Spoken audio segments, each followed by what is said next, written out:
Welcome to Buzzcut Radio. I'm your host, the Concrete Barber, and we are brought to you by Ultimate Edge, Michiana's first choice in decorative concrete. And with me today, we have Evan Atkinson out of, would you say Middlebury, Napanee? Not Middlebury. Yeah, well, at this point, Elkhart's home. Cool, out of Elkhart here. Hey, thanks for coming, and just why don't you tell us a little bit about yourself. We're just gonna do like a get to know you. We're buddies already, so we know each other, but for everybody else. Yeah, you touched on it. Grew up in Napanee. My first job after college, I was working in Middlebury. I was a tennis coach there in Middlebury and coached tennis for 15 years, coached locally in the Goshen area, and now I'm just a school teacher plugging into my local community over at Concord. That's cool. So you and I got to know each other over at East Lake Fitness back in the day, and you weren't even going to school yet to be a teacher, were you at that point? No. So I went to college and did sports management, which if anybody's considering that one, I would discourage it.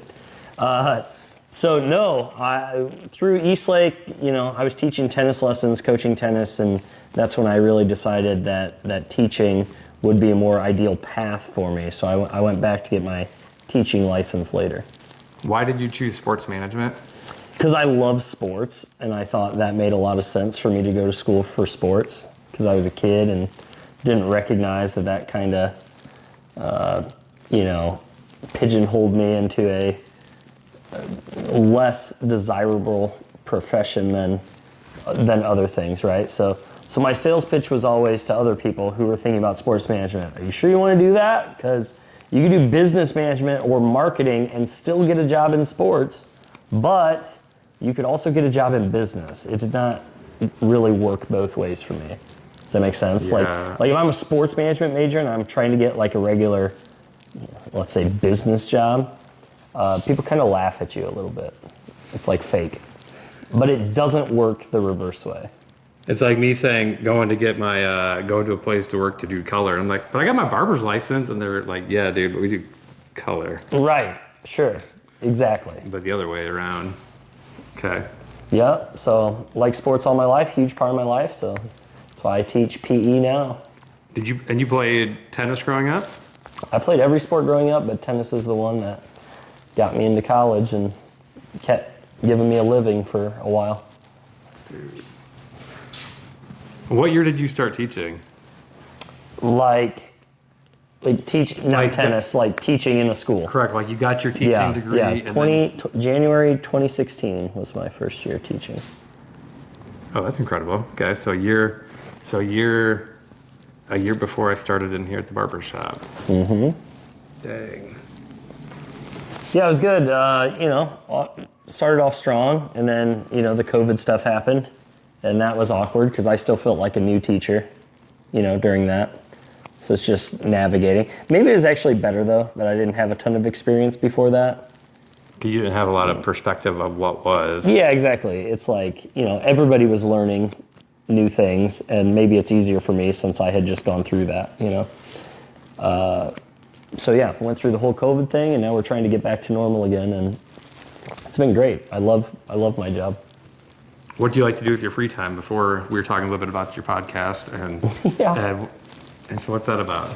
Gosh, my free time, there's not much now. Once you have kids, I feel like your free time is your free time. You're right. Your free time is your kids. So we have 3 baseball teams this summer that our kids are involved in. So there's those schedules. There's flag football right now. Thankfully that's it. So just 4 sports schedules with 2 kids. Do you coach any of those? Yes, the baseball I do. But if I am not doing those things, my main hobbies recently have been disc golf, pickleball, obviously a little bit of tennis still. I like to try to stay active, hanging out with friends. So like I said, I play board games with friends. That's a fun group, and just going out, getting together with people. That's my adulthood hobbies. So did you organize the group with the Dungeons and Dragons? No. A lot of things, and in mind for? No, so, I mean, yes and no. So we decided we wanted to play some board games. So I like all board games, mind you. My wife doesn't like ones that involve like a lot of strategy or thought. Okay. So some of the ones that are more appealing to me, have you ever played Scythe? Mm-mm. Have you heard of it? I have not. It's a fun game. It's like,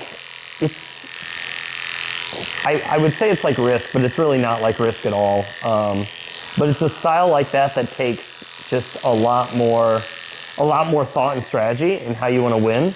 So it's not just battle. There's other ways that you can, gain resources and do things. So that was a really fun game, and I like games of that ilk that might take a little bit more time to learn, but it's more rewarding.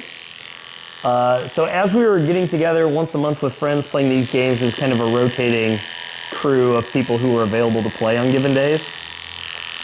We started playing a role-playing game called Call of Cthulhu, which is just a 1920s, I don't know, like horror-style game, I guess, is how you would explain it. Where you just pretend you're a real-life character from the 1920s. Hang on, it was created in the 20s or based in the 20s? It's based in the 20s. Okay. I don't know when it was created, honestly. Dang, that'd be a crazy game if people had that kind of thought process in the 20s. I'm not that hardcore to know when it was created. Well, I just thought that people in the 20s would create that type of a game. Like correct. The verbiage in that and the way that it would be written. Right. You're right. No, you're right. There's not a chance it was created in the 20s. But the setting is in the 20s. And this was the first I had ever done this. So leading up to that particular board game night, our buddy was like, okay, think of a character. You need to make like a backstory for your character and why he or she like might have a reason to be in the New England area. Okay. So like going into that night, that was, kind of hilarious to me to think about. I'm like, well, what do I do? What do I know? Oh, I know tennis. Oh, let's say I'm a tennis pro. So I actually looked up back in the 1920s, like how tennis operated. Okay. Because it's different than it was now, obviously. Like how a tournament would operate? Yeah, how tournaments would operate and how like the profession was looked at. Like, could you even be a professional tennis player? And the answer is, well, yeah, kind of. Even in the 20s, you could be like, that could be your main job. So I created this guy who was essentially like a spoiled, womanizing tennis player who was in the New York area for a tournament, right? Okay. So that's how it all started. And then I had never played any sort of role-playing game before that wasn't like a video game, So you would have played like Final Fantasy or something? Yeah, like growing up, you play those games where you make characters or whatever it is. But I had never done one in person. And I can't tell you how hard we laughed at each other. Like, it was really hard for me to explain to people. And that's what I kept coming back to, because I'm like, people who think it's too nerdy, like I thought that was too nerdy. Like the D&D stuff, yeah. I was like, I would never play that. That's not me. That's way too nerdy. But then after playing, and then I would try to tell people how funny certain parts were, and I would just be greeted by blank stares. And I'm like, yeah, I mean, you just had to be there. They're like, nice inside joke, dude. Correct. Yeah. So the main joke that we come back to all the time when we talk to people about this was during the course of our Call of Cthulhu campaign, we were sitting in like a restaurant as a group, and one of our friends who's playing the game is a vegetarian, and he just made some comment that he's eating a Reuben sandwich, and he literally says, and he looks over and he dips his sandwich and like takes a bite. And we're like, wait, he's eating a Reuben, what's he dipping it in? Yes, you have to. Why would you dip a Reuben? It's a hard half a thousand island. Right. And so, because he had no idea what a Reuben was, because he's a vegetarian. And so we just decided the name of this restaurant was the Wet Reubens. And it's like, they've got the Thousand Island and the sauerkraut on the side, and just as wet as you want your Reubens, right? So anyway, Like it was hilarious to us in the moment, but when I tell people, it's nowhere near as funny. And I understand that. Especially they don't do the process to put together Ruben doesn't get dipped. Yes, correct. And there's already you have Thousand Island running out of it. There's no reason to dip it. So anyway, I in particular got tired of like trying to tell people about this. I'm just like, well, you just have to be there. Like, I would play these games with anybody now because they're hysterical. So we decided to start recording these episodes so it's like people are there with us, right? Yes. So the game that we're playing is not D&D, but the game we decided to play is called Pathfinder, which is like D&D's little brother that's not the evil empire that D&D is. Okay. It's like, you know, Hasbro is like terrible and, you know, has done some, well, I don't know. They're all about the money, obviously, and so my group being more social-minded, not supporting, you know, AI-generated things, Okay. has decided to play Pathfinder, which is more kind of like the mom-and-pop D&D. Okay. So that's the game we've been playing, and it's just been a lot of fun. So a lot of our free time is spent planning these episodes, because we only get together once a month, and then we play, you know, a couple hours and record those stories. So Isn't that crazy how that's been a big pastime. like things people used to do as groups now are getting further and further apart, and now things like podcasts and technology are letting us do those things together again? Yeah, you're absolutely right. So hopefully if anybody ever listens to that, which I don't know if they will or not, we don't particularly care now if they do or not, but they could, and then they could feel like they're in the room playing that game with us, so they're not missing out on the inside jokes or the comedy that comes out. And it's always up there so they can go back and catch up if they would. Yeah, exactly. So we're on a release schedule. We've released episodes every Monday since we started, like a new one. So since we only get together once a month to record, we'll get like 4 episodes in one session, right? Okay. We try to keep them to about an hour long, so 4 hours worth of stuff before we record again. So we release one every week. So right now there's 14 episodes out there, but we have 20 recorded right now. All the same game? Like the same... All the same game, all the same like story. It's like we're making our way through this quest. Think Lord of the Rings.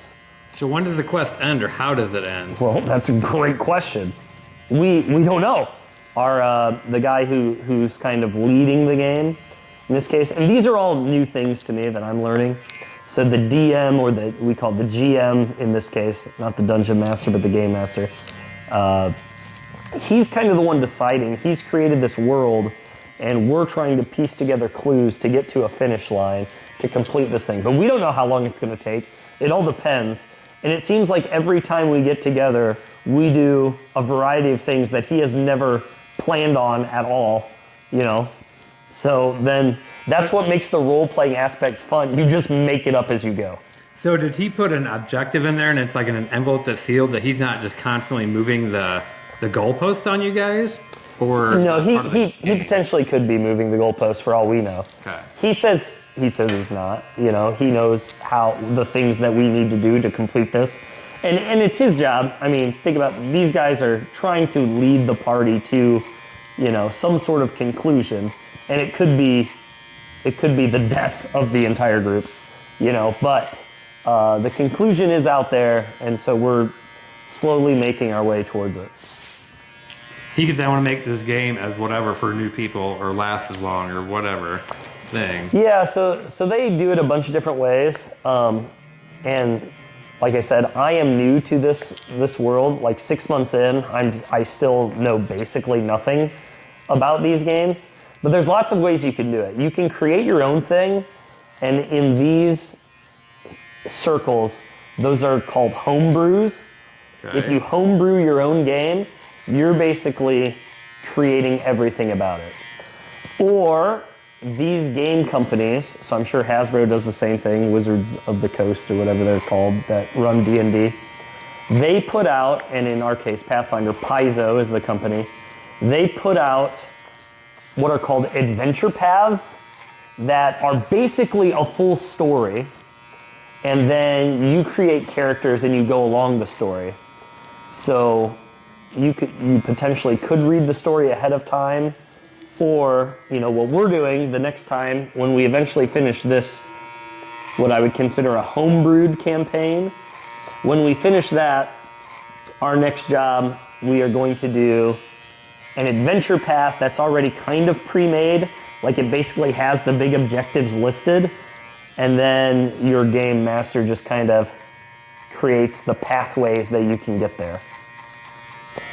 So it's interesting, and the more I talk about it, the more of a nerd I feel like, but I can't express enough how every single human would enjoy playing these games because it's hilarious. It's a matter of getting set up and getting past the barrier of entry.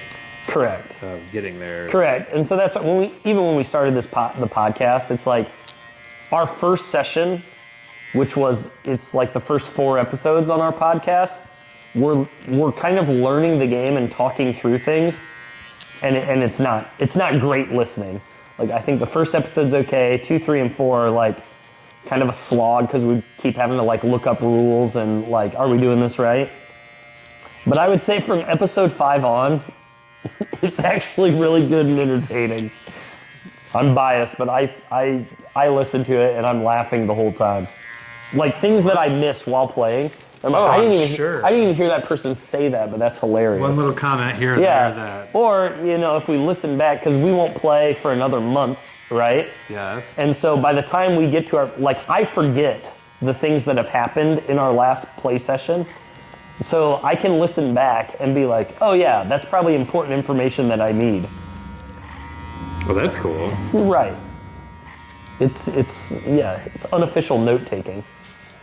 It's funny that what you said about to this game, as far as like you think every single human being would love playing it. Not particularly this game, but like role-playing games in general, things that I thought were too nerdy for me. Yes. If you're playing with people you actually like, it's hilarious.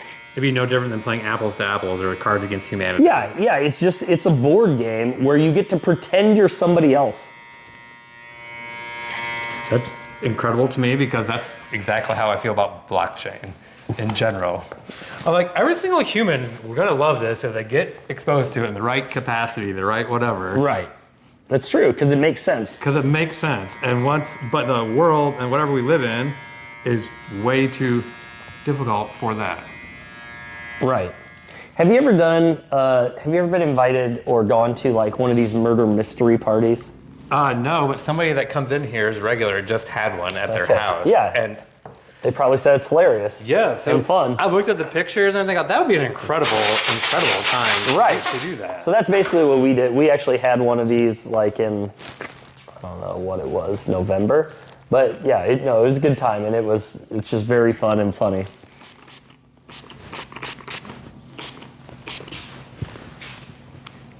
Next thing I know, I'm gonna be on Twitch or whatever, playing D&D across rooms, whatever, with somebody else here. Yeah, see, I haven't gone that far yet. Right now, we get together once a month, and that makes it hard because one guy's from Valpo, so he's got the long drive, and he drives down up here from Valpo. Yeah, once a month. So getting the dates to work makes it a little challenging because we're all old with families, Yep. Why we're doing the podcast right here like this, or trying to make it work. I know. Well, everybody's here now. I just gotta figure out how to do the hard part in between. Eventually, we might record like virtually if it doesn't work, or if it like takes off. But we're not there yet. And plus, I would say the quality of the podcast is really good in terms of like the sound. It sounds, I don't know. It sounds professional. Like it sounds good. No echoey stuff. So I would say doing things virtually would put that into question as well. It's like, how good can you make it sound virtually? Like if everybody's on their own device, Right, because it's not standardized. You have different things. Right.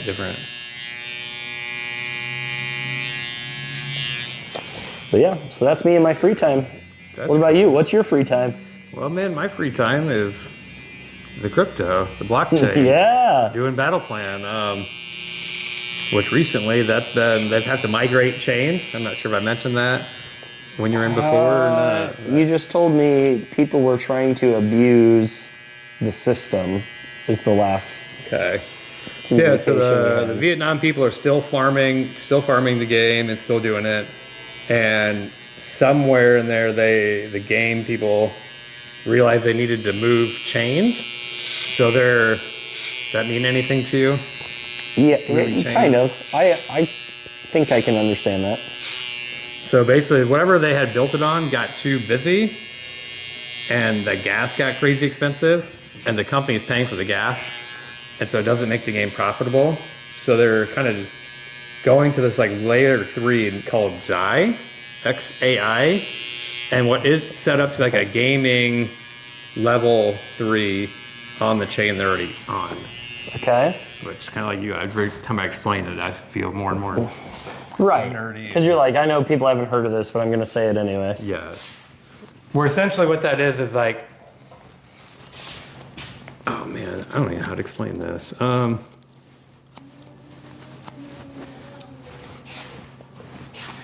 That thing is trying to, whatever Reboot and Battle Plan was trying to create on their own, I think this thing had been working on it. So they're joining their platform instead of trying to build their own and compete with people using the same blockchain. Yeah, it's a super. Okay.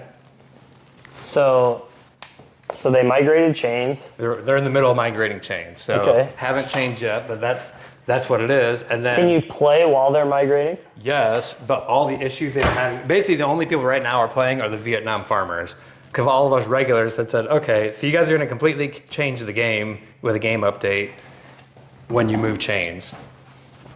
Okay, from last time to now, there was supposed to be a game update that came out that fixed the farming and the competitive balance. And then they realized that they have to migrate chains. So instead of doing the balance update and then migrating chains, they said, forget the balance update, we're going to migrate chains. And when we launch on the new chain, all the updates will be live. Okay. So in the meantime, I said, cool, I'm not playing until you guys check out or do that. And that was like 6 weeks ago, 8 weeks ago. And so it's been a while. You think they'll lose people? Well, I don't know. Like, I think they've lost everybody they're going to lose. And people like me are still kind of there, and I'm kind of hanging out. But it's been nice because now my brain power has gone to stuff like this. Okay. Instead of feeling like I've got to stay up with it. Yeah. And so I've kind of been spending time playing around, trying to, I don't know, catch some shit coins at 10x overnight, and did that for about 2 or 3 weeks. Nice. And realized that I'm not good at that game, and that's what got me to Pixel Vault in the first place. I did this 2 years ago. Sure. And so then so screw this. If I'm gonna put 20s in the shitcoin machine, I might as well just go keep buying in-game assets that are still worth 0.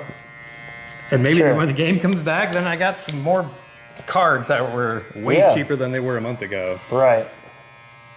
And it's kind of like, like Topshots or whatever. Yep. I just said, you know what, I'm gonna buy these things because I halfway like them, I enjoy the people around them, and Yep. Yeah, that's why I'm doing Topshot. I do what's called Fast Break now. Okay. Why is the school calling me? Hang on, sorry. Yep, you're right. Hi, it's Evan. I'm not at school today. Sorry. I'll be back later. That's okay. Okay. Bye. Sorry, they're asking for a student. Call my sub. Yeah, she goes, oh, she's not answering, so I'll walk down there. Gotcha. Yeah, no, Topshot. So now I haven't, I'm buying the Pacers thing. So Topshot was great because, gosh, that was a super fun time when it was blowing up. It was But also, it got me back into the NBA big time. So, I've gone to, 10 Pacers games this year, and I'm glad they made the playoffs, and I'm glad they're playing the Bucks because I have now, tickets to those every other home playoff game, stuff like that. So Topshot's kind of allowed me to get back into that. So I'll collect Pacers now, or if there's like a fun series that I can collect the set of, I will do that. But really, I think I explained this to you last time, the most fun thing that's come out for this basketball season is their game called Fast Break. I think that's really cool. What is that? It's kind of like a daily fantasy where they'll say, okay, pick 5 players through tonight's slate of games that are going to score a combined 130 points. Okay. Right? And so a fast break season is essentially, we'll say it's 3 weeks, okay? So for that 3 weeks of a fast break season, if you have a common moment of a player, you can only use them one time for fast break, right? For the season? For that season, the 3-week season. 3-week season, okay. Okay? So you can use them one time. If you have a rare, you can use them twice. If you have a legendary of that player, you can use them 4 times. Okay.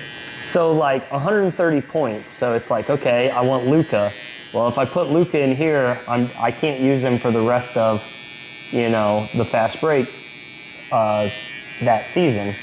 Or Embiid, it's the same way. These guys who are going to score a lot of points, I don't have rare legendaries of them, so it's like a one and done. So it encourages people to buy, higher tier moments. That's the case. And, okay, so you're going for 130 points to complete the challenge. Okay. Then Fast Break says, okay, throughout this 3 weeks, so let's say 21 days, right? 21 days. It's mustache real quick.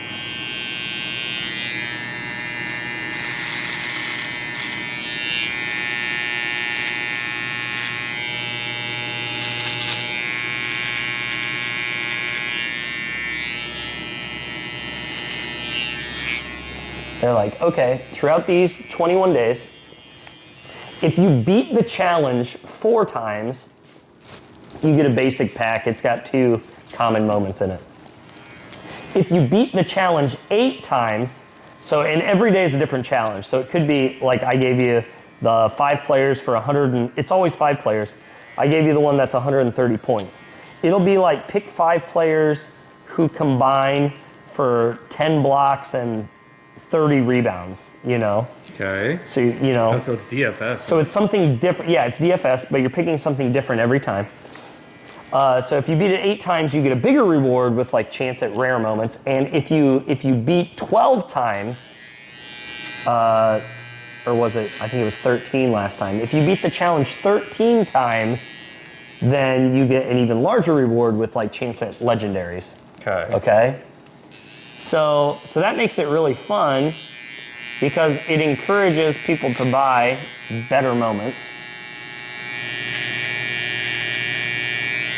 And every day, like let's say that 130 point challenge, if you happen to be the person who submits like the highest score, DFS style, right? Mm-hmm. Like you picked the 5 players who scored more points than anybody else picked, then you also get rewards for those individual days. So that's been the most fun part of Topshot this season is how they've created, they call it Fast Break. It's their So Rare, basically. Did you ever get into So Rare? I didn't. Yeah, so that's basically what it is. Good. Cool. Cool, Nice. cool. Looking young again. Missing the long hair yet? No, though as I was searching through my phone for different pictures, I was like, gosh, that long hair, that was now a part of my life. That was almost a year of my life. Isn't that crazy how you can look at it like when you're over it, you look at it, there's nothing you can stand about it. And then 3 months later, you look at the picture, like, man, look at that stuff. Okay, that part of it was okay. Yep. That part was all right.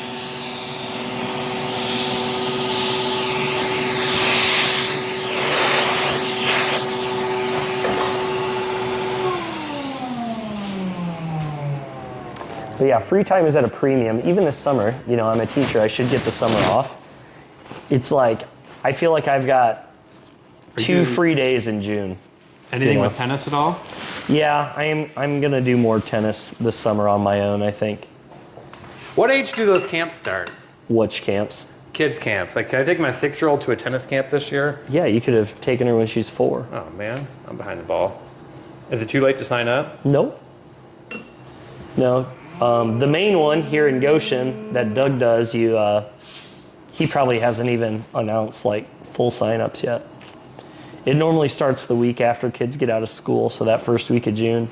Okay. Yeah, sign her up. 45 minutes on like either Monday, Wednesdays, or Tuesday, Thursdays. I don't know what he'll do for that group yet, but that's how it goes. What time of the day is it? Let's see. It's, hang on, 8 to 9:30, 9:30 to 11 a.m. Okay. There is a full hour one too, but she would only need the 45 minutes, I think. Yeah, 45 minutes can be plenty for her. And they have everything? We don't need to bring anything? Correct. Well, you should get a little racket, but those are cheap. Just where do I get it? Walmart? Amazon? Yep, either. Okay. Get a 23-inch Michael Jordan, remember that? Okay. She's gonna be the Michael Jordan of tennis. That's right. Get an MJ tennis racket. That's easy to remember. Yep. That's my roulette number. 23. That's right. Red 23. That's right. Red 23. You think they made it like by chance? Heck no. Now I'm curious, did Mike bet on his own number in roulette? Or Yeah, did he who not knows? bet on his own number? What do you make of this whole Otani thing? Oh, I think You it's think he's crazy. innocent? I do. No way. Yep. Completely. Not a chance. You don't think so? No way. I think this is why he just doesn't care about money. Because Did you see the things about like his worst games were when people put in crazy bets with bookies in Japan? No. Like his worst games for him to like lose or give up home runs. It's like, oh, he happened to give up that many home runs on like $1 million bet placed with this bookie in Japan. How many? Okay, but There's like 3 of those games last year. what side of that bet was his interpreter on? The winning side? The winning side every time? Yes. Hey, that guy knows when Otani's off. Hey, he knows he didn't sleep well last night. That's funny. I suppose that could be. I don't know, like, I've got nothing to base it off of. I'm not following super close, but it's just a straight vibe thing, which is wrong, and I know that. But like, I read these things, and maybe it's my belief of wanting that him to be clean or Correct, good or whatever correct. is phasing me, but Yeah, I'm with you there. yeah, that's one that never like. I'm like, oh, come on, like,